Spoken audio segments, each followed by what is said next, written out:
nafsi yako ifunge kamba, iambie we nafsi koma, tubia wewe. Bismillahirrahmanirrahim. Tunaanza kusoma kwa kutanguliza jina la Allah mwingi wa rehema, mwenye kurehemu. Walaqad bawwa'na bani Israila mubawwa'a sidqin. Bawwa'na maana yake anzalna wa askanna.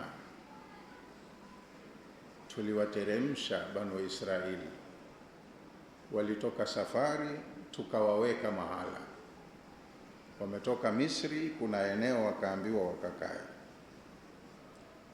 Wa askanna, tumewafanyia hapo iwe kwao maskani. Baada ya usumbufu wa kuhama eneo kwenda eneo, Allah aliwafanyia maandalizi mazuri ya makazi yao mapya. Kwa hiyo walaqad bawwa'na bani Israil, maana yake anzalna wa askanna bani Israila, tuliwaweka kwenye eneo na tukawaandalia hapo makazi bani Israil, baada ihlaki aadaihim, baada ya kuangamizwa wale maadui zao. Walitengenezewa eneo wakaambiwa kaeni hapa, baada ya kuangamizwa Firauni na serikali yake yote kwa ujumla. Kuna sehemu Musa aliambiwa akae hapo na watu wake.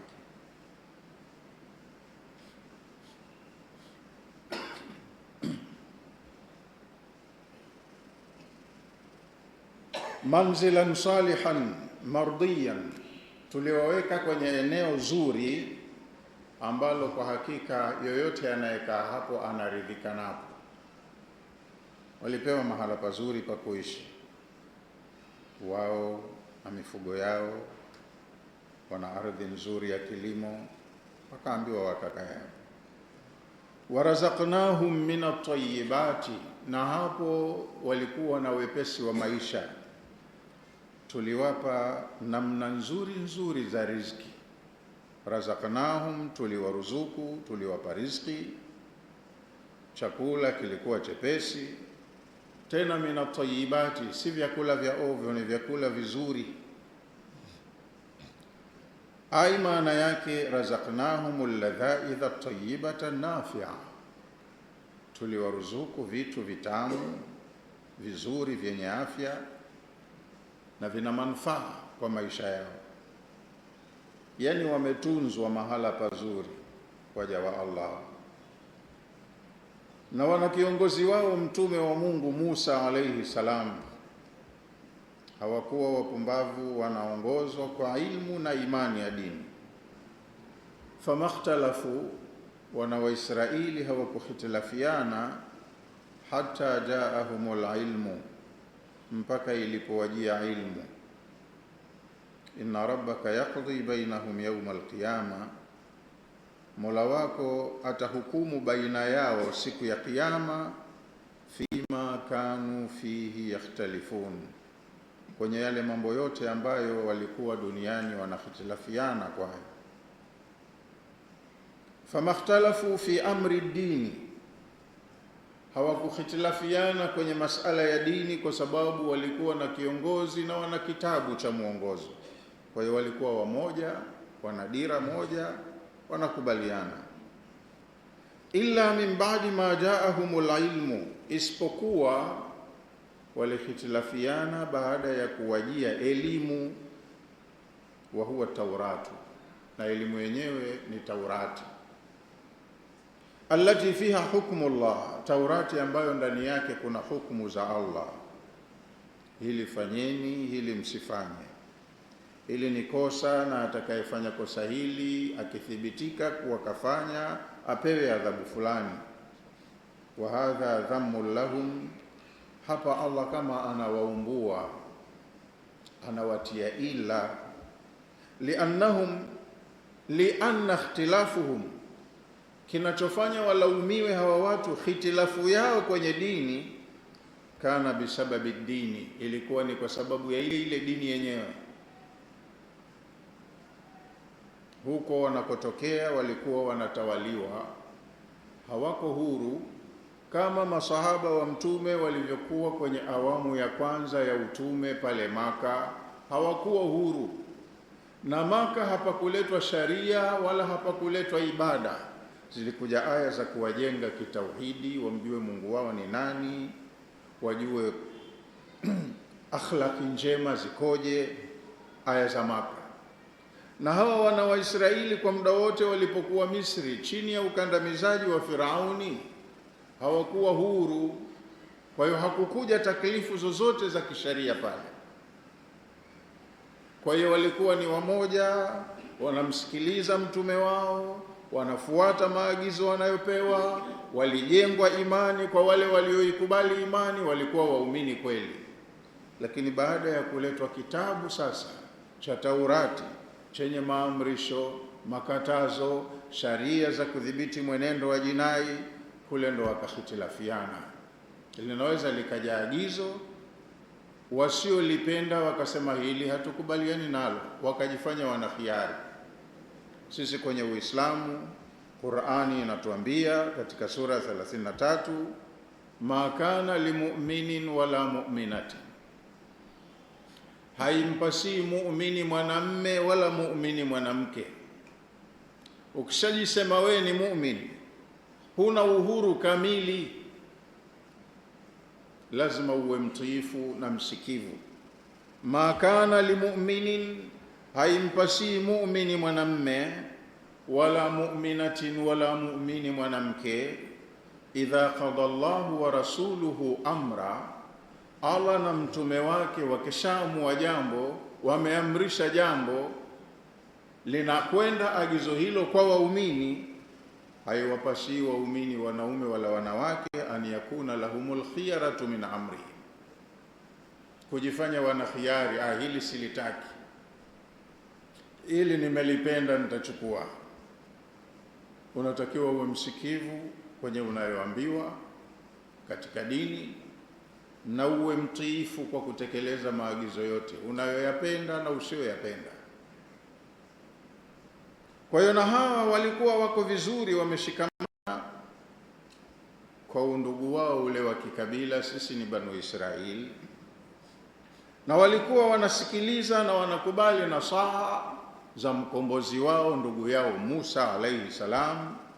Lakini baadaye dini ilipokuja kutamallaki kwenye maisha ya kawaida na wakaletewa sasa taklifu za kisheria, wakawa ni wenye kugawanyika. Wengine wanaojipenda wakawa wanaona wako huru kukubali au kukataa jambo. Kwa hiyo Sheikh anatuambia hapa,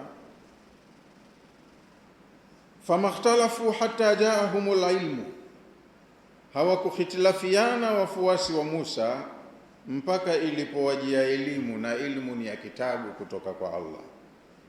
Inna rabbaka yaqdi bainahum yawma alqiyama, hakika Mola wako atakuja kuhukumu baina yao siku ya Kiyama.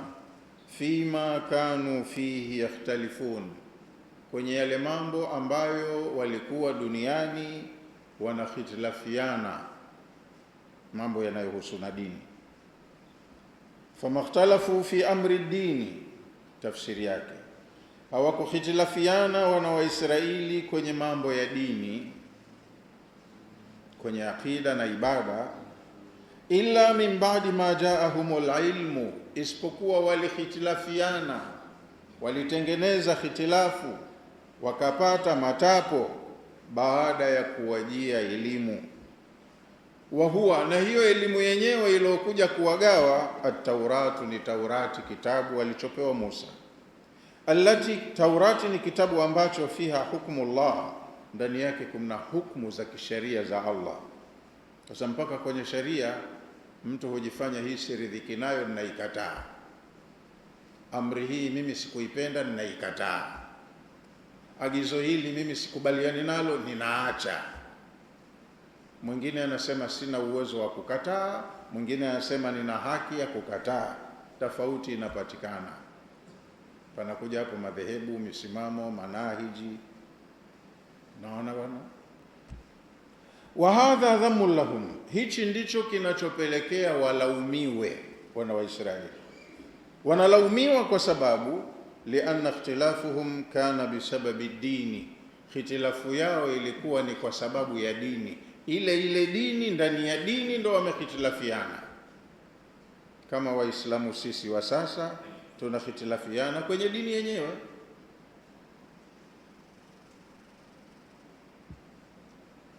Tuna madhahibi, manahiji, wakati sote tunatakiwa madhhabi yetu iwe ya Mtume, manhaji yetu iwe ya yule Mtume. Tukubaliane kuzungumza, kwani kwenye hili Mtume alikuwa katoa msimamo gani? Lakini kuna misimamo tele, kuna manahiji tele kwenye jambo la dini moja. Wote wanasema la ilaha illa Allah, wote Qur'an kitabu chao, wote Muhammad mtume wao, na wote wanataraji kupata pepo moja ya Allah, lakini wanatofautiana kwenye dini. Wa dinu, na dini kimsingi, dini yajma, huwa inawafanya watu wawe pamoja, inawakusanya watu. Wala yufarriqu, adinu yujammi'u an-nasa, dini inawajumuisha watu, waache tofauti zao zote kwenye ujinga, kwenye imani wawe na msimamo mmoja. Wala yufarriqu, dini haiwafarakanishi watu wakaonana tofauti. Kama dini ni moja, basi wote wawe kwenye msimamo wa hiyo dini inavyotaka. Kwa hiyo lawama kwa watu wa kitabu ni kwamba walikuwa wamoja. Ilipokuja dini, elimu ya dini, hukumu za dini ambazo zilikuwa zinawadhibiti wawe wamoja zaidi, wao wakafarakana. Wayuwahidu, na dini huwa inawafanya watu wawe ni wapwekeshaji, wamtambue Mungu mmoja. Wala yushattit, dini haiwafanyi watu wawe matapo, mitazamo tofauti, wakawa ashtata. Dini inawataka watu wawe na sera moja, dira moja. Waqala Tabari, na amesema Tabari, kanu qabla an yub'atha Muhammadun sallallahu alayhi wasallam, watu wa kitabu, hii ni tafsiri ya mwanawachuoni mwingine, watu wa kitabu hawa wana wa Israeli, kabla ya kuja kwa Mtume Muhammad sallallahu alayhi wasallama, walikuwa mujtami'ina ala nubuwatihi, wamekusanyika, wana msimamo mmoja kuhusu utume wake. Narudia tena, Tabari yeye kapita hivi. Huyo shekhe wa kwanza akasema huko kwenye Taurati, kabla ya Taurati walikuwa wamoja, baada ya kuja Taurati wakatofautiana kwa sababu ya zile tabia za kibinadamu. Mwingine asema hili sikulipenda, na atakuwa na watu watamuunga mkono, anatengeneza dhehebu, anajigawa na wenziwe. Lakini huyo Tabari anasema kanu, walikuwa watu wa kitabu, kabla an yub'atha Muhammadun, kabla hajapewa utume Mtume Muhammad sallallahu alaihi wasallam, mujtami'ina ala nubuwatihi, walikuwa wana msimamo mmoja kuhusu utume wa mtume wa mwisho. Wote walikuwa wanajua baada ya Isa anakuja mtume atakayepewa utume akhiri zamani. Akija mtume huyo, tutakubaliana naye, tutamsikiliza, tutamfuata. Hili kama tuna kumbukumbu nzuri tulilizungumza vizuri wakati tumepitia kwenye juzuu ya 30 kwenye suratul Nabai, lam yakuni alladhina kafaru min ahli alkitabi wal mushrikina munfakina hatta ta'tiyahumul bayyina. Ayu bayyinatin hiya rasulun min Allah yatlu suhufan mutahhara fiha kutubun qayyima. Watu wa kitabu walikuwa wana msimamo mmoja, lakini walikuwa wanatofautiana kwa imani zao, kati ya Wayahudi na Wakristo, kati ya wanaoamini kitabu cha Taurati na wanaoamini kitabu cha Injili.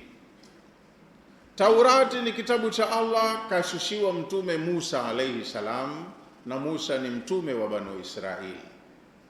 Injil ni kitabu cha Allah subhanahu wa ta'ala, kapewa mtume Isa alayhi salam, na Isa ni mtume katika uzao wa Banu Israili. Kwenye Taurati na kwenye Injil mote katabiriwa mtume Muhammad sallallahu alayhi wasallama, na jina lake katajwa na sifa zake, atakuwa hivi hivi hivi, wafuasi wake watakuwa hivi hivi hivi, kaandikwa katika vitabu vyao. Lakini katika maisha ya hii miaka ya 570 kabla ya kuja kwa mtume Muhammad sallallahu alaihi wasallam, kulikuwa kuna mijadala mikubwa kati ya hawa watu wa kitabu. Mayahudi wanakosoa baadhi ya misimamo, itikadi za Wakristo, tena wanaongoza hoja zao, wanakosoa kwa hoja na dalili, na baadhi ya hoja na dalili wanazikubali wenye kukosolewa. Kweli hili ni tatizo, haliwezi kuwa ni dini. Lakini sisi tumelikuta kwa wazazi wetu, hatuna uwezo wa kurekebisha chochote kwenye dini, isipokuwa walikuwa wanachokiona kwenye kitabu chao. Kaahidiwa kuwa yuko mtume atakuja akhiri zamani. Wakizidiwa kwa hoja wa Kristo, wanatoa pointi hiyo, wanasema kwenye kitabu chetu ambacho ndio cha mwisho, Injili, katabiriwa mtume atakayekuja akhiri zamani, akija tutashirikiana naye, tutarekebisha hizi kasoro. Walikuwa wanamsubiri mtume wa mwisho wa Kristo. Lakini pia na Wakristo nao walikuwa wanaona makosa ya kiimani kwenye dini ya Kiyahudi, na wakati mwingine wanapoongea kwa hoja na dalili, Mayahudi wanakiri kweli haya ni mapungufu kwenye imani ya dini. Lakini na sisi ndo tumerithi kwa wazee wetu haya, hatuna uwezo wa kurekebisha lolote kwenye dini, ila na sisi tumekuta kwenye kitabu hiki katabiriwa mtume atakayekuja akhiri zamani, akija tutashirikiana naye na tutamfuata, kasoro hizi zitaondoka. Tatizo ni kwamba kwa sababu Wayahudi wamemkuta huyo mtume kaandikwa kwenye Taurati, na tabia yao ya ubinafsi, walikuwa wanaamini atakuwa ni Banu Israili mwenzao. Atakapokuja, haya matatizo tunayoyakuta yataondoka, kwa sababu tutashirikiana naye. Madam ni mtume wa Mungu, atakuja na ukweli wote, haya matatizo yataondoka. Na Wakristo nao walikuwa wanaamini kwa kiasi kikubwa kwamba madam tumemkuta kaandikwa kwenye Injili, na Injili ndo kitabu cha mwisho kuliko Taurati, atakuwa ni mwenzetu, atakuwa ni Mkristo, mtu wetu, akija tutamkubali na haya matatizo tutayarekebisha. Walikuwa wanategemea hivyo. Sura itakaja kuwaelimisha Waislamu kupitia Qur'ani, Suratul Bayyina, kuanzia aya ya mwanzo. Hawa watu walikuwa na migogoro ya kiakida, na walikuwa wanafanya open dialogue, wanafanya makongamano ya kukosoana, isipokuwa kasoro wanazozikuta wanazikiri, ila hawawezi kuzirekebisha. Wanatamaa kwamba atakuja mtume kutoka kwa Allah, akija ndiye atakayewasaidia kuondosha kasoro hizo. Lam yakuni alladhina kafaru min ahli alkitabi, hawakuwa waliokufuru katika watu wa kitabu ambao ni Mayahudi na Manasara, walmushrikina, na pia hawakuwa hivyo hivyo hawa washirikina ambao ni waabudu masanamu. Wanakosoana watu wa vitabu, Mayahudi na Wakristo, lakini Mayahudi na Wakristo walikuwa kitu kimoja dhidi ya washirikina wenye kuabudu masanamu. Wote walikuwa wanaambia, nyinyi tena mmezidi sanamu, mnasema Mungu, halafu hamuamini kuwa kuna maisha baada ya kuondoka duniani. Nyinyi mmepotea sana. Na wale wenye kuabudu masanamu wanawaambia, nyie wenye dini ambao mna vitabu mlioletewa mitume, nyie wenyewe hamuelewani. Munasema Mungu ni mmoja, Mungu wenu mmoja, kwa nini mnatofautiana kuhusu huyo Mungu wenu? Sasa pataneni nyinyi kwanza, tujue ukweli wa hizo imani zenu. Mkeshakuwa mna dini iliyonyooka, ndo mtulinganie na sisi. Kwa hiyo kasoro zilizokuwepo kwa Mayahudi zilishindikana kutatuliwa, wanamsubiri mtume. Kasoro zilizokuwepo kwenye Ukristo zilishindikana kuzirekebisha, na wao wakawa wanamsubiri mtume. Na washirikina kasoro zao za wazi zilipokuwa zinatangazwa, wanasema tunakusubiri ninyi aje huyo mtume wenu.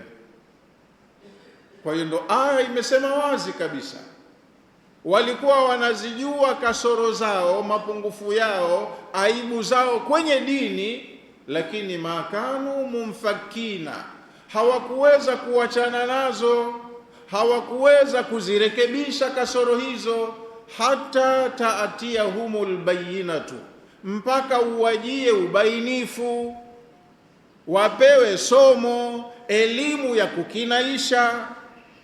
Ubainifu gani walikuwa wanaousubiri? Rasulu minallahi, walikuwa wanasubiri aje mtume kutoka kwa Allah.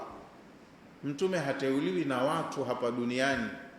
Watu wa kitabu wanalijua hilo, kwa hiyo walikuwa wanamsubiri mtume wa mwisho, ar-rasulu al-mab'uth fi akhir zamani, huyo mtume atakayepewa utume zama za mwisho, mtume wa mwisho. Walikuwa wanajua atakuja, lakini hawakumjua atatokea wapi. Wayahudi walidhani atakuwa ni mwenzao, ndugu yao, ili wawatambie Wakristo, na Wakristo walikuwa wanasema huyo atakuwa ni mwenzetu, maadamu katajwa kwenye kitabu chetu, atakuwa ni Mkristo. Kwa hiyo Wayahudi wanasema atakuwa ni Myahudi mwenzetu, Wakristo wanasema atakuwa ni Mkristo mwenzetu. Hawa washirikina wanasema sisi tunasubiri litokee hilo la kutokea, mkeshaelekea nyinyi mtatulingania na sisi kwa hoja za huyo mtume mnayemsubiri. Kwa hiyo wote watu wa kitabu na washirikina walikuwa wanamsubiri aje mtume atakayeteuliwa akhiri zamani. Yatlu suhufan mutahhara, aja wasomee kitabu safi kisicho na makosa. Rasulun minallahi, walikuwa wanamsubiri mtume kutoka kwa Allah. Yatlu suhufan mutahhara, aja wasomee kitabu kilicho safi kisicho na makosa. Fiha, katika kitabu hicho, kutubun qayyima, kumeambiwa kutakuwa na sharia zinazokubaliana na maumbile ya binadamu, kitawanyoosha watu. Qur'ani ndio kitabu cha mtume wa akhiri zamani. Wama tafarraqa alladhina utul kitaba, kwenye hili hawakufarikiana watu wa kitabu, walikuwa wana msimamo mmoja, wanamsubiri. Illa min ba'di ma ja'atuhumul bayyina, walikuja kufarakiana ule ubainifu waliokuwa wanausubiri ulipokuja, hapa ndo wakafarakana. Wanamsubiri mtume, alama zake wanazo, zimo kwenye vitabu vyao. Alipokuja mtume mwenyewe na wakajiridhisha huyu ndiye kwa alama hizi, wakamkataa, kwa sababu Wayahudi lile walilokuwa wanategemea hakuletwa kwenye Banu Israeli mtume huyo, na Wakristo lile walilokuwa wanalitegemea hakuletwa kwenye jamii yao ya Wakristo, kaletwa kwenye jamii ya watu waliokuwa wanawadharau, ummiyuna. Nasema heshima iko wapi sasa? Sisi tukajinyenyekeze kwa hawa, yani hawa ndo watuongoze sisi? Hilo ndo likawa tatizo. Ni maamuzi ya Mungu, lakini hawakukubaliana nayo. Kwa hiyo ilipokuja ule ubainifu, wao ndo wakafarakana. Wenye akili wakakubaliana nao, wengine hamnazo wakasema kwa hili hatuko tayari, tunakataa. Kwa hiyo Mungu wao wamemkatalia, kama Ibilisi alivyoambiwa, naumba kiumbe nikimkamilisha mpeni heshima, kagoma, kwamba mimi ni muheshimu yeye au yeye aniheshimu mie niliopo zamani. Na hawa nao ndo hivyo hivyo katika binadamu, watu wa kitabu. Kwa hiyo ina maana hizo mbili, walikuwa wana msimamo mmoja kabla ya kuletewa sharia. Ilipokuja kitabu kina sharia, wakatofautiana, wengine wamekubaliana nacho na wengine mabwanyenye wenye kujivuna hawakukubali baadhi ya maamuzi. Maana ya pili ni kwamba hawa kizazi cha wana wa Israeli walioishi kwenye wakati wa Taurati, wakati wa Injili mpaka umemalizika kaja mtume wa mwisho, walikuwa wote wanajua kuwa atakuja mtume mwingine kuja kuhuisha dini ya Mungu mmoja, lakini alipokuja mtume mwenyewe hawakukubaliana naye. Kwa hiyo wakakataa maamuzi ya Allah subhanahu wa ta'ala. Zote ni maana sahihi. Famakhtalafu, hawakukhitilafiana watu wa kitabu, hata jaahumul ilmu, mpaka ilipowajia ilmu. Somo lile walilokuwa wanalisubiri lilipokuja kuchukua nafasi yake, wao likawagawa, wengine wakakubali, wengine wakakataa. Sasa kukataa kwao waliokataa na kukubali kwa waliokubali, inna rabbaka yaqdi bainahum yawma alqiyama, hakika Mola wako atakwenda kuhukumu baina siku ya kiyama, fima kanu fihi yakhtalifun, kwenye mambo yote ambayo katika maisha yao ya duniani walikuwa wanahitilafiana, ufumbuzi wake watakwenda kuupata huko mbele ya safari. Sasa kheri uende huko iwe katika upande wa waliopatia, ukenda huko siku ya kiyama ukawa katika upande wa waliokosea, hakuna nafasi tena ya kujirekebisha huko wala kufanya kilicho sawa. Ukenda umekosea, ndo umekosea tu. Kwa hiyo mtu afanye juhudi mapema kwenye makundi haya ya watu wanaokhitilafiana, jitume, utafute nguvu ya hoja. Mbona wasemaji wako wengi, manahiji ziko nyingi, wepi wako sawa na wepi wamekosea, na wewe mwenyewe ujitume kutafuta ukweli uko wapi, kama Allah alivyosema, alladhina yastami'una alqawla wa yattabi'una ahsanahu, watu wazuri werevu wenye akili ni wale wanaosikiliza kauli za wasemaji wengi, lakini na wao wanakuwa wana kiwango cha ufahamu na kutofautisha, wakajua katika kauli za watu hawa wawe wawili, watatu na zaidi, yupi kauli yake ina uzito zaidi kuliko mwingine. Tafuta haki iko wapi, fata ile haki. Usiingie tu ushabiki ukasema mimi nako maana hawa, kama wamepatia, kama wamekosea, mimi hawa nimewakubali. Tafuta kipi kiko sahihi zaidi. Siku ya kiyama ukenda ukaambiwa wewe uko katika waliokosea, huwezi kupata mahala pa kujisalimisha. Yani famakhtalafu fi amri dini, watu wa kitabu hawakukhitilafiana kwenye jambo la dini, illa min ba'di ma ja'ahumul ilmu, isipokuwa walikhitilafiana baada ya elimu kuwajia. Usahihi wa mambo ulipokuja, wao ndo wakakhitilafiana. Wa huwa Tauratu allati fiha hukmullah, elimu yenyewe ni kitabu chao cha Taurati ambacho kuna hukumu za Allah ndani yake. Wa hadha dhammu lahum, hii ndiyo kuwaumbua watu hawa, hawakuwa na maamuzi ya sawa. Lianna ikhtilafuhum, kwa sababu kukhitilafiana kwao, kana bisababi dini, wamekhitilafiana kwa sababu ya ile dini yenyewe. Dini ndo imewagawa, wakati dini kimsingi ili wataka wawe wamoja. Mtume wetu kaja kuwakuta watu wa Arabu wamekhitilafiana mpaka kwenye familia, kabila na kabila, ukoo na ukoo, kwa sababu ya dini watu wakawa wamoja. Dini ndio iliyowafanya wawe wamoja kama ndugu.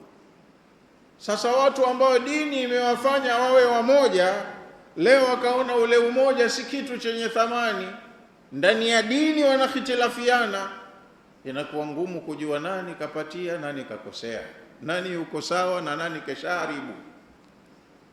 Wadinu yujammi'u wala yufarriqu, dini huwafanya watu wawe wamoja, haiwafanyi watu wakafarakana wakatofautiana. Wayuwahidu wala yushattitu, dini inawafanya watu wawe katika umoja, sio kuwagawa. Kama wako wana tofauti, dini ndo inatumika kuondosha tofauti zao, waonane kama ndugu, sio kuwagawa wakawa wako tofauti kwenye dini. Na Tabari ndo akasema hivyo, tofauti yenyewe au elimu yenyewe iliyokuja kuwagawa, huko nyuma walikuwa wako wamoja, wameongozwa na Waisraeli kidini kwa muda mrefu. Hata mtume wetu Muhammad sallallahu alaihi wasallam amesema, kanat banu Israila tasusuhumul anbiya, wana wa Israeli walikuwa wanaongozwa kisiasa na manabii wao. Tasusu inatokana neno asiasa tu. Siasa ni huu uongozi uliopo kwenye jamii, kaunda serikali, pakawa pana mahakama, pana bunge au baraza la mashauri, kuna hivi, dola inakuwepo. Dola zao kwa muda mrefu zilikuwa zinaendeshwa kidini na manabii ndio viongozi wao. Kitabu kilichotoka mbinguni cha wahai ndio katiba yao.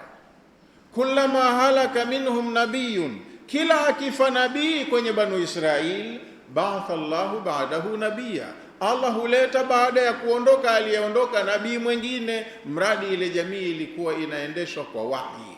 Kwa hiyo hawakuwa watu wapumbavu, na ndio maana Allah anawaambia kawafadhilisha wao kuliko watu wengine kwenye ulimwengu wao. Kwa hiyo hawakuwa wapumbavu, ni watu waliokuwa wanasimamiwa vizuri na manabii wenye vitabu.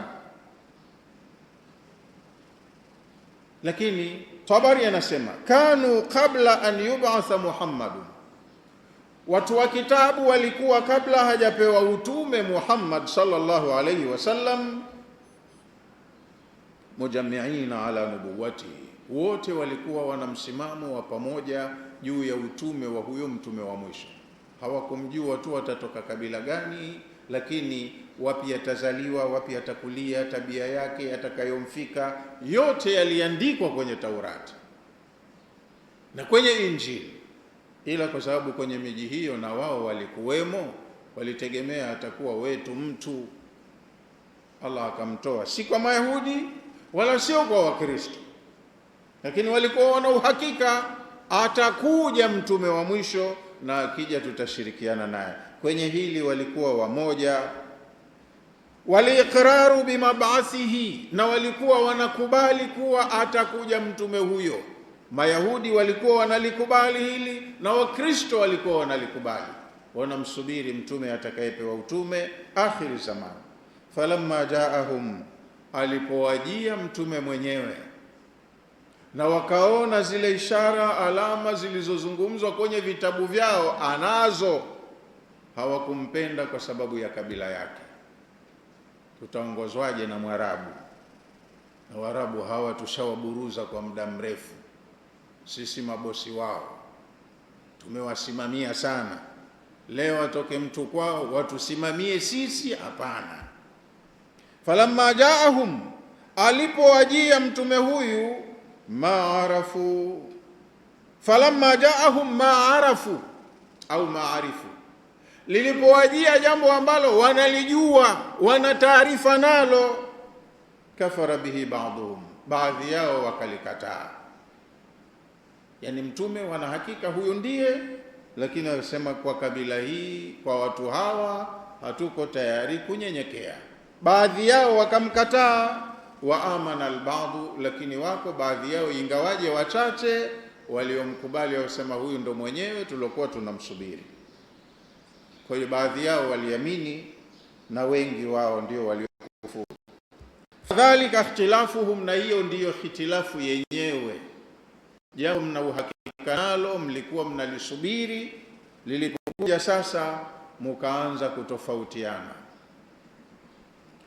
Fa in kunta fi shakkin mimma anzalna ilayka, maneno haya Allah anamwambia mtume wake Muhammad sallallahu alaihi wasallam. Fa in kunta fi shakkin, kama na wewe mtume wetu tuliyekupa kitabu ukiwa una shaka, mimma anzalna ilaika, una shaka na haya tuliyokuteremshia. Yani kwa mfano, nimesema hapa juzi kwamba watu duniani wana mambo yao, wanaendesha mambo mengi kwa propaganda. jambo wakiwa hawalitaki hulitengenezea propaganda, au kuna jambo wanalitaka lakini linapingwa, hulitengenezea propaganda ya kulifanya likubalike duniani hapa.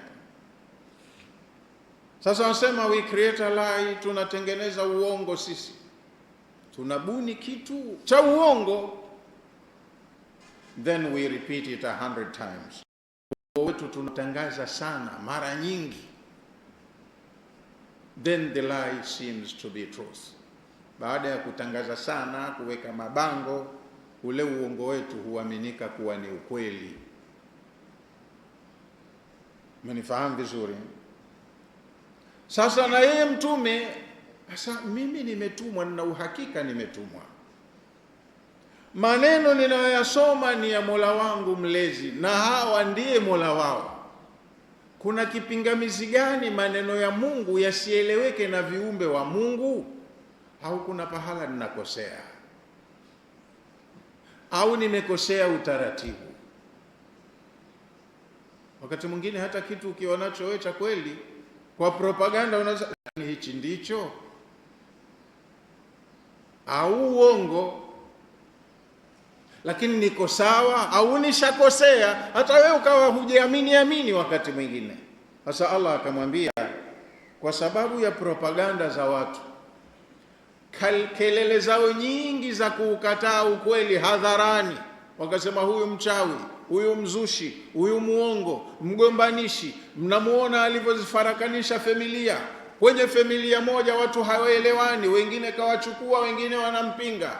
Kama angekuwa mtume wa Mungu hili lisingetendeka. Mungu hafanyi kosa hilo. Sasa watu wanatangaza mpaka wewe ukaona, lakini kweli mimi natangaza neno la Mungu. Kwa nini watu kwenye familia moja wengine wanaamini, wengine hawaamini? Wengine wameelewa, wengine wanashindwa kuelewa. Kwa nini sasa inatokea tofauti mpaka wanafika kugombana kwenye familia au kuuana? Ukimtambua huyu mtume tunakuua. Yote ya kazi gani? Sasa akaambiwa, fa in kunta fi shakkin mimma anzalna ilaika, ikiwa na wewe mtume mwenyewe una mashaka na hicho tulichokuteremshia, kitabu tulichokupa, aya tunazokusomea, hadha ala sabili alfaradhi wa taqdiri. Hii sio kwamba Allah ana mashaka na elimu au imani ya mja wake au mtume wake. Hadha ala sabili alfaradhi wa taqdiri, kama tunavyofanya mahesabu shuleni, ukaambia jalia, give, jalia, kwamba hii ni 5 na hii ni 3, lakini 5x na 3y, ukizidisha hapa utapata jawabu hii hapa. Sasa tafuta x na y. Sasa jalia x ni kitu fulani na y ni kitu fulani, piga hiyo hesabu mpaka upate jawabu hii. Si ndio unaona? Sasa hiyo ndo maana yake. Inawezekana akili ikakupelekea huko, lakini niko sawa au kuna sehemu nimekosea. Lakini sio kwamba Allah anajua kwamba mtume wake kachanganyikiwa au hapana. Ulichopewa ni kitu sahihi, lakini tabia za watu ndo ziko hivi. Hawanyooki wote, wengine wamepinda. Infarada, ikiwa itapitika katika akili yako, annaka shakakta, kwamba wewe umefikia mahala ukawa una mashaka na maagizo uliopewa. Kwa mfano, utakuwa na shaka na baadhi ya mambo katika wahyi ulioshushiwa, basi ikitokezea, kwa mfano, fas'al, uliza. Kama utatokezewa na shaka, uliza, na waulize watu wenye uzoefu katika masala ya wahyi. Qala Ibn Abbas, amesema Abdullah ibn Abbas, lam yushakkik an-nabiy sallallahu alayhi wasallam, mtume hakupatapo kuwa na shaka hata siku moja. Hakupatapo mtume kuwa na shaka kwenye jambo la dini hata siku moja sallallahu alayhi wasallam. walam yasal, wala hajapatapo kuwauliza watu wa kitabu, maana anajua wao wenyewe waongo na wababaishaji. Waqala Zamakhshari, mwana wa chuoni mwingine Zamakhshari amesema, hadha ala alfaradhi watamthili, hii ni katika yale mambo ya kujalia au kupiga mfano. Kwa mfano, kaannahu qila, kama kwamba mtume kaambiwa, fa in waqa shakkun mathalan, ikitokezea kwenye anga yoyote ya kitabu au wahyi uliopewa, kwa mfano, hapa nina mashaka, kwa nini inakuwa hivi? Wa khayyala laka shaitanu khayalan, au shaitani akakupambia mambo kifikra, fikra yako ikawa imeenda mahala fulani, takdiran, kwa kukadiria. Fas'al ulama wa ahli alkitab, waulize wanawachuoni waliopewa kitabu kabla yako. Hao wanawachuoni wao watu wa kitabu waulize, lakini hakupatapo mtume kuuliza. Kuna siku mtume alipofanyiwa safari ile maarufu ya Isra,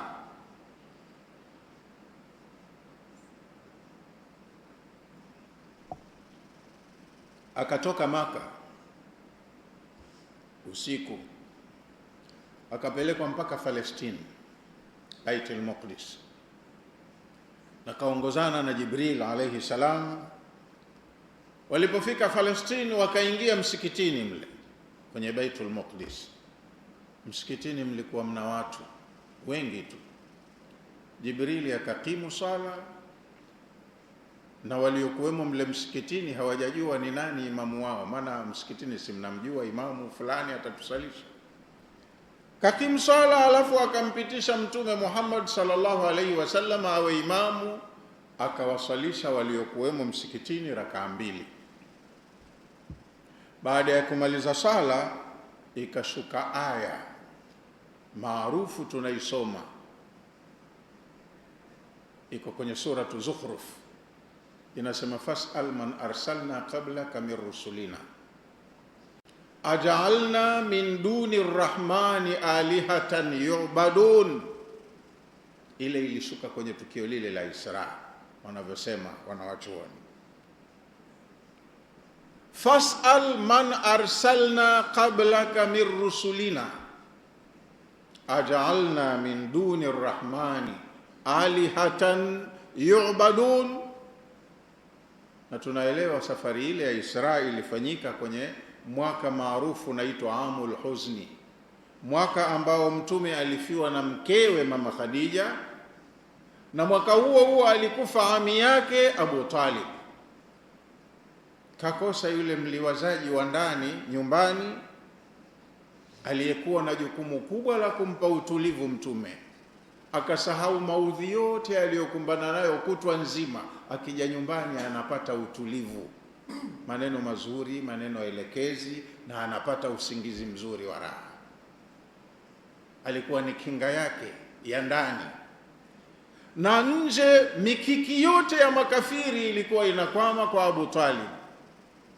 Tangu siku alomwambia ibn akhi, ewe mwanangu, mtoto wa kaka yangu, qul ma shi'ta, sema utakalo, wallahi lan yasilu ilaika bijam'ihim, hawa makureishi hata wakijumuika pamoja hawawezi kukudhuru kwa lolote, madumtu hayyan, kwa muda ambao nitakuwa niko hai duniani, hata uwasada mina turabi dafina, labda ifike siku nishazikwa kwenye ardhi, hapo ndo watakufanyia, lakini nikiwa hai nitakulinda kadiri ya uwezo wangu.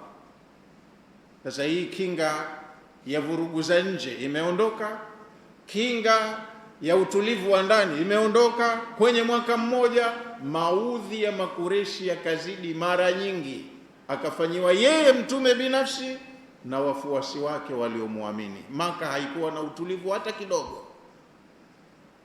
ikapelekea mtume aondoke Maka aelekee Taif. Taif ndo akasakiziwa wahuni wa mjini, wakampiga mawe mpaka karoa damu, anatembea vile viatu vimechopea damu mpaka kwenye nyayo. Baada ya tukio lile la kwenda Taif na kupigwa mawe, ndo akaliwazwa kwa kuandaliwa hiyo safari special ya Isra na Miraj. Katika jumla ya viliwazo walivyopewa, pale Baitul Maqdis kawekewa jamaa ya watu hawaelewi, akaambiwa wasalishe. Yeye Mtume Muhammad ndo akawa imamu, pita tusalishe, akasalisha. Baada ya kumaliza sala ndo ikashuka hiyo aya. Kwanza inamtambulisha hiyo aya, hawa uliowasalisha ndio mitume wa Allah mursalina, aliyowatuma ardhini, kawatuma kwa watu. Huyu ndo Adam baba yako, huyu ndo Idrisa, huyu ndo Nuhu, huyu Ibrahim, huyu nani. Pale wameletwa kwa sura zao na akawaswalisha. Sasa kama unaona kazi uliopewa ngumu, hebu waulize hawa wote, hawa niliwatuma na walipita kwenye changamoto unazozipitia. Katika hawa waulize we mwenyewe, yoyote katika hawa kwenye zama zake nilimruhusu akubali mimi niabudiwe na miungu mingine? Wote walikuja kupambana niabudiwe peke yangu, nisishirikishwe, na walikuta machungu mengi kwa watu wao. Sasa kama wewe unayoyapitia unaona labda mzigo ni mgumu kwako tu, nimekukusanyia hawa ni watangulizi wako kwenye kazi hiyo, waulize. Mtume akasema wallahi la as'aluhum bihadha suali, siwaulizi suala hili. Suala gani la kuwauliza watu? Siwaulizi mimi suala hili. Waqad aiqantu, mimi nina yakini, ninajua kwa uhakika, anna kulla alkauni tashhadu an la ilaha illa anta wahdaka la sharika lak, najua ulimwengu mzima na vilivyomo unashuhudia kwamba hapana ulimwenguni anayestahiki kuabudiwa kwa haki ila wewe, huna mshirika. Taniulize swali hilo, namuuliza nani? Na mimi mwenyewe nina uhakika. Kwa hiyo kuambiwa waulize watu wa kitabu, hakuwauliza mitume wenziwe, kasema niulize kitu ambacho ninakielewa, lakini ni formality. Naambiwa jalia, kama itatokezea sehemu wewe mwenyewe ukakwazika, una mashaka, waulize hao watu wa kitabu ugumu wa kazi hii ya unabii, wale waliokuwa kidogo werevu, wana insafu, waulize wakufahamishe changamoto za kazi ya wahyi zilivyo, kazi ya kusimamia dini. Kama patatokezea una mashaka na jambo, akili yako ikatanzika, fas'al ulamaa ahli alkitabi, waulize wanawachuoni wa watu wa kitabu. Wa farqun adhimun baina qawlihi wa innahum la fi shakkin minhu murib, lakini kuna tofauti kubwa baina ya kauli hii ya Allah ya kumwambia mtume wake waulize wasomi watu wa kitabu, na kauli nyingine Allah aliyosema kuwahusu watu wa kitabu, wa innahum la fi shakkin minhu murib, hao watu wa kitabu wako katika shaka kwenye dini, tena shaka yenyewe haiwapi utulivu wa nafsi, utulivu wa akili. Kuna mambo yanawachanganya, wanasema sijui kweli, sijui si kweli, katika aya ya 110 ya sura Hud. Kwa hiyo waulize biisbati shaki, ili uweze kutuliza shaka yako, ala sabili taakidi wa tahqiqi, kwa njia ya kutilia mkazo au kutaka uhakika, usahihi. Wa baina qawlihi, ni tofauti baina ya kauli hizo mbili, wa innahum la fi shakkin minhu murib, na baina ya kauli nyingine aliyosema wa in kunta fi shakkin, wewe Muhammad ukiwa kwenye shaka. Watu wa kitabu wao wenyewe wanaambiwa wana shaka na wahai, na mtume anaambiwa na wewe ukiwa una shaka. Anasema shaka hizi ni shaka tofauti. Maana ya shaka hii aliyoambiwa mtume, alfarad wa tamthili, ni lugha ya kujalia jambo halipo lakini tujalie, halafu ni lugha ya kushabihisha jambo kwa kupigia mfano. Ndio hicho alichoambiwa mtume, hakipo na hakikutegemewa kuwepo, lakini kwa mfano ingelikuwa pametokezea hivi, basi haya mambo hawa watu wa kitabu wenyewe wanayaelewa, lakini mtume hakuwauliza. is'al ahla alkitabi, maana ya maneno, waulize watu wa kitabu, alladhina yaarifuna at-taurata wal injil, wale wabobezi kwenye ilmu ya dini wanaoijua vizuri Taurati na wanaoijua vizuri Injili, vile vitabu halisi walivyokuwa navyo Musa na Isa mwenyewe, sio Biblia wala Talmudi, vitabu vilivyopo sasa. Taurati yenyewe wanaoijua, waulize ugumu wa kazi hii, na yanayojiri baina ya mitume na watu wao waulize. Fa inna dhalika, kwa sababu kufanya hivyo, kuwauliza watu wenye weledi kwenye mambo yao, wenye maarifa na elimu, muhaqiqun indahum, ni kitu ambacho kitakupa uhakika. Wao watakuhakikishia, wana uhakika kwa elimu walionayo kwenye vitabu vyao. Kama qasasna alaika, mambo yako sawa kama tunavyokusimulia. Qur'ani inazungumza mambo yaliyomo kwenye Taurati. Qur'ani inaiunga mkono Taurati, haipingani na chochote katika vilivyomo kwenye Taurati.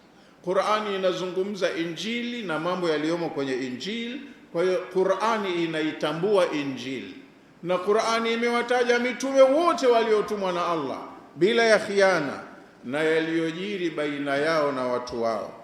Kwa hiyo kuna kipi atakachokosa kuthibitisha kwenye vitabu vilivyopita?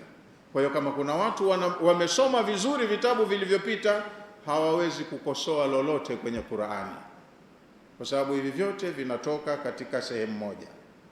Walgharadhu, na makusudio, dafu shaki an qasasil Qur'ani, ni kumfanya msomaji wa Qur'ani asiwe na shaka juu ya lolote katika yanayosimuliwa kwenye Qur'ani. Yote ni kweli kwa 100%. Qur'ani inathibitisha yaliyopita kabla yake na haipingani na chochote katika vitabu vilivyokuja kabla yake. Laqad jaaka alhaqu min rabbika, ewe Muhammad, yaliyokujia haya ni haki kutoka kwa Mola wako. Imekujia haki kutoka kwa Mola wako.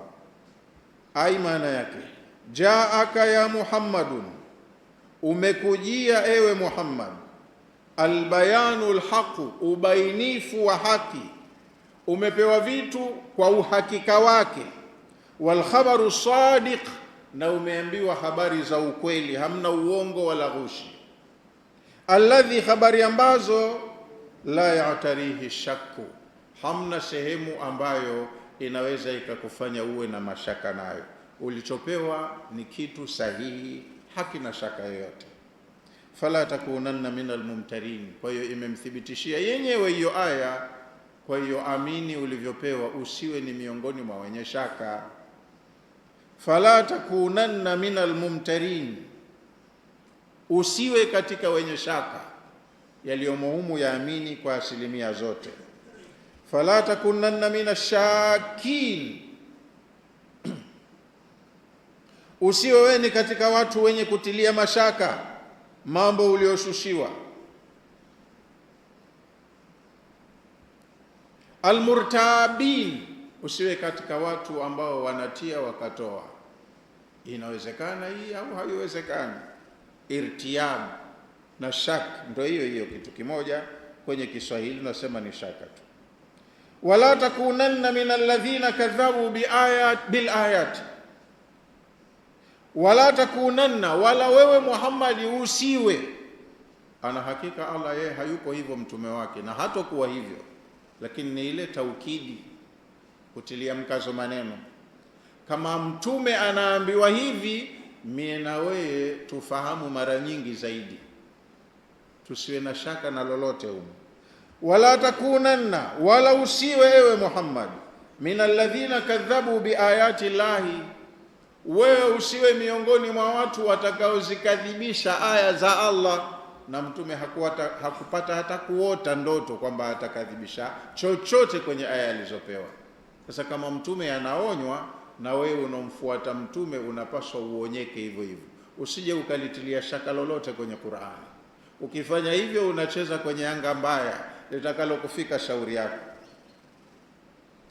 Wala takunanna, wala usiwe. Hiyo nuni ni ya taukidi, ya kutilia mkazo.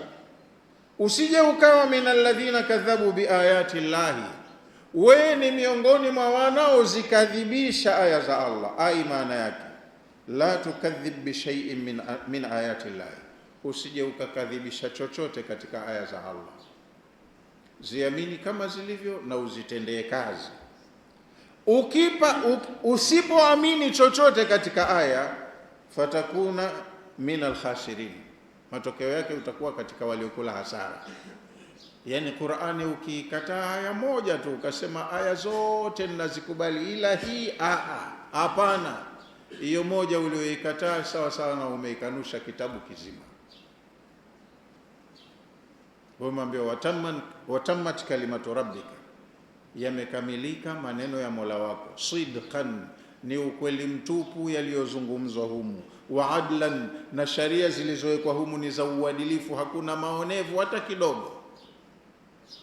La mubaddila likalimati llahi, hakuna yoyote anayeweza kubadilisha maneno ya Allah. Anasema hapa kachemka kidogo, angesema hivi ingekuwa bora zaidi kuliko. Hakuna, hivyo ilivyo ikubali kama ilivyo.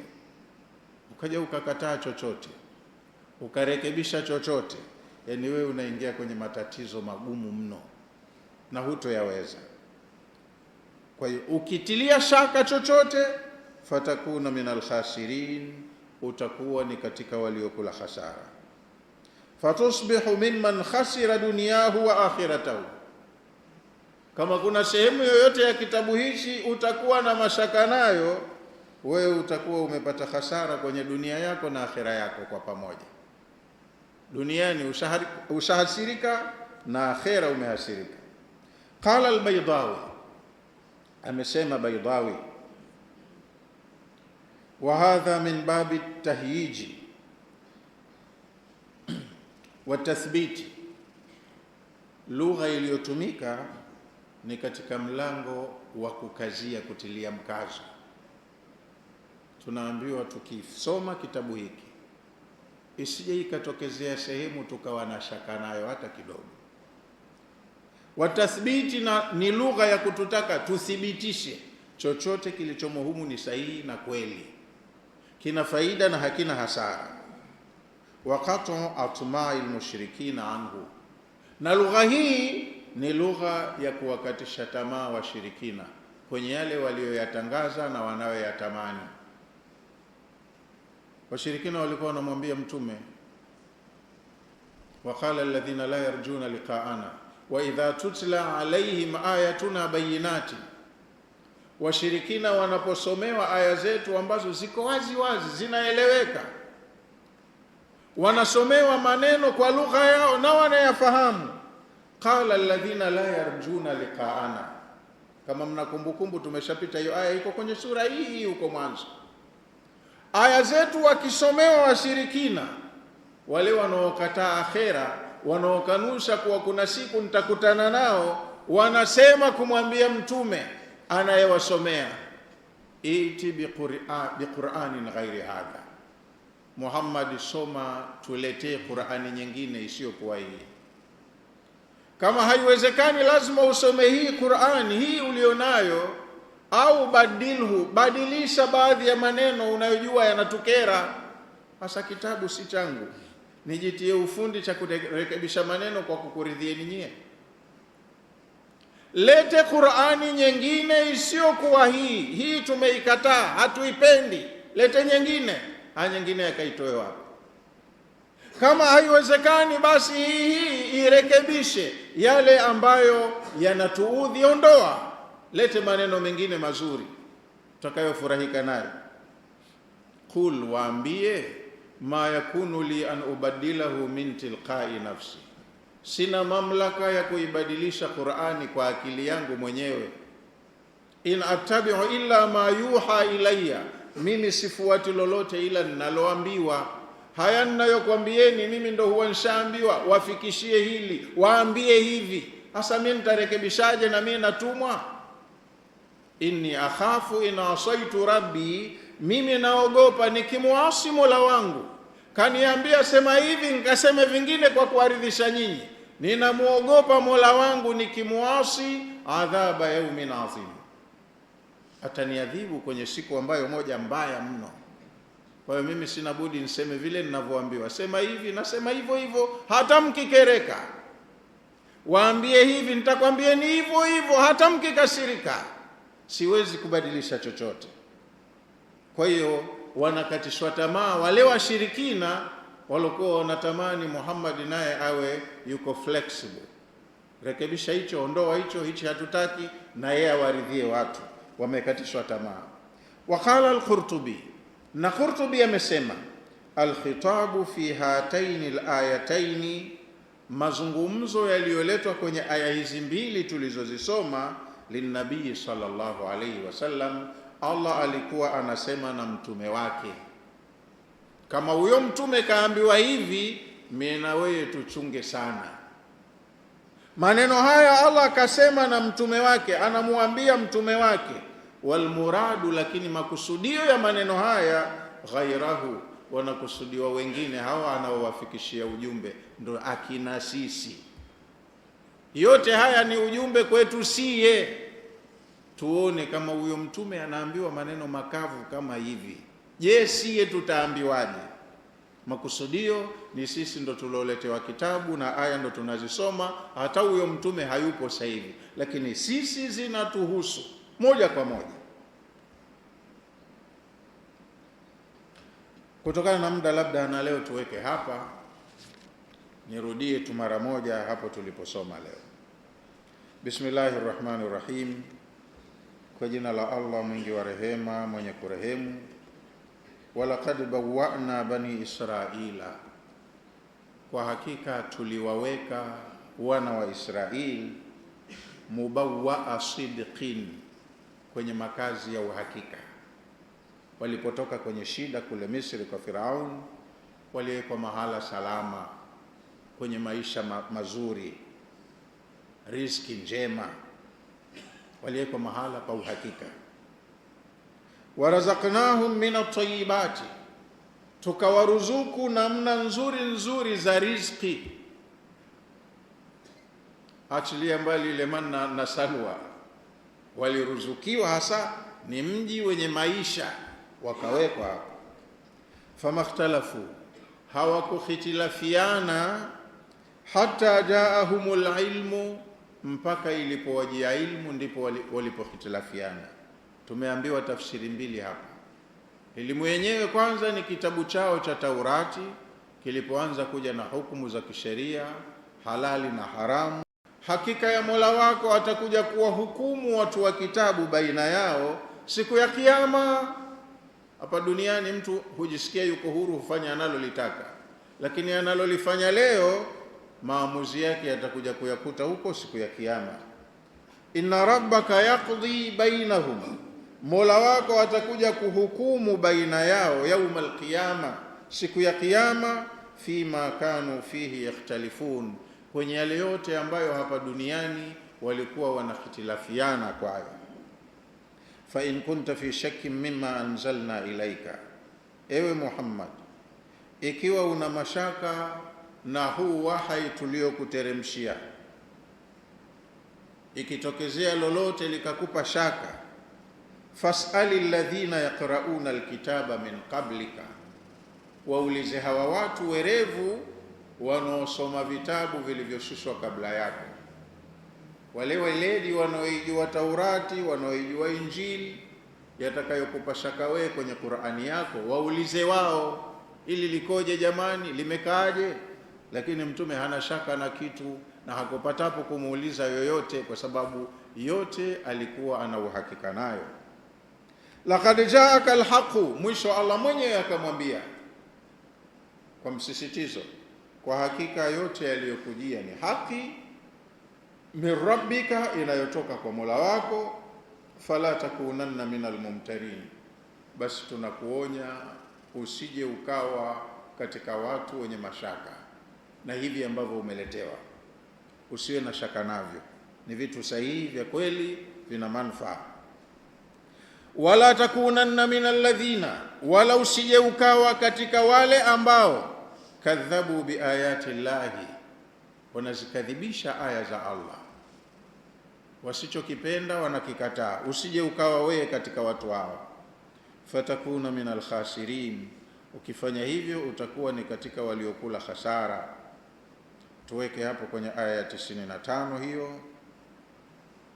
Wa ala hadha alqadri yaqifu. Wassalamu alaikum wa rahmatullahi wa barakatuh.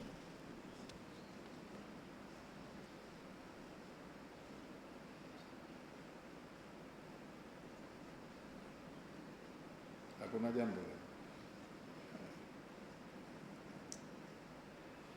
Naam. Wa alaikum salam wa rahmatullahi wa barakatuh.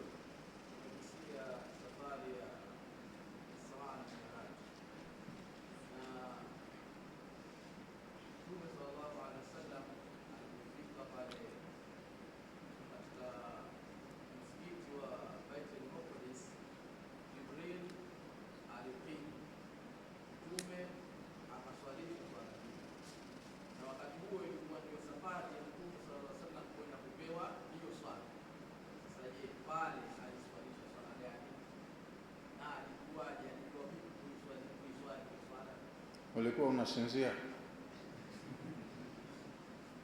Mbona maswali ya ajabu ajabu?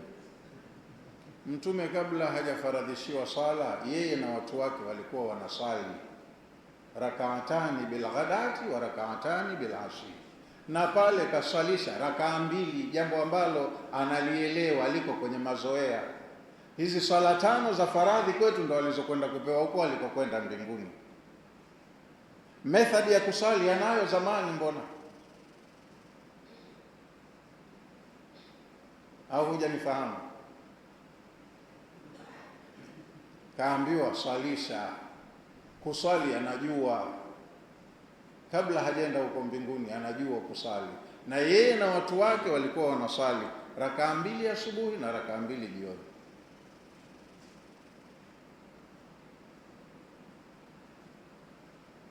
Hizi faradhi ya swala tunazosali sasa hivi, ambazo hata sisi tunazipiga chenga, wakati mwingine ukirudi kwenye mishemisha nasema Mungu mwenyewe anajua nilivyochoka.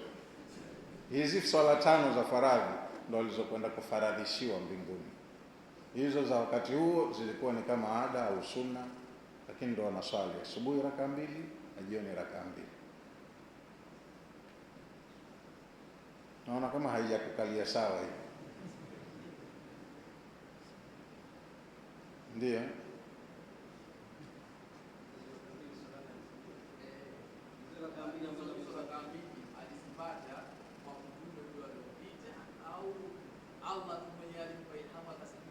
Huyu aliyemchukua Maka akampeleka hapo alipompeleka ndo mwalimu wake.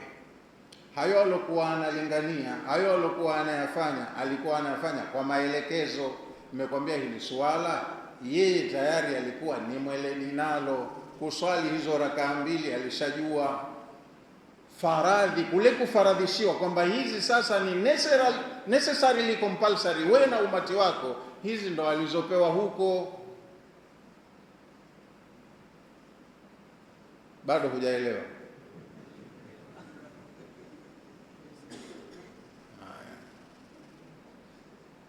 Naam Sheikh. Wa alaikum salam.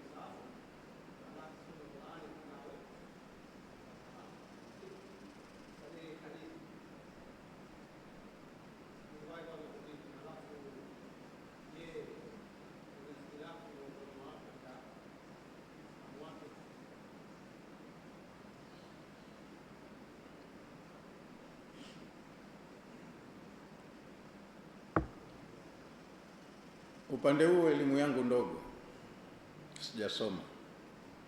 Kwa hiyo hili kaliulize kwa mashekhe.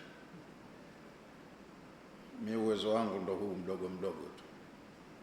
Sina hata diploma watu unaponiona. Sijatakaraji kwenye chuo chochote. Kwa hiyo sioni aibu swala kama silijui kukwambia silijui. Kwa hiyo hilo silijui, limenzidi kimo.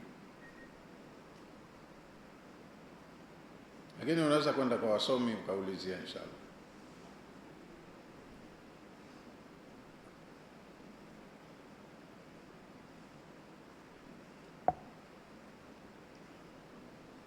Bismillahir Rahmanir Rahim. Alhamdulillahi Rabbil Alamin.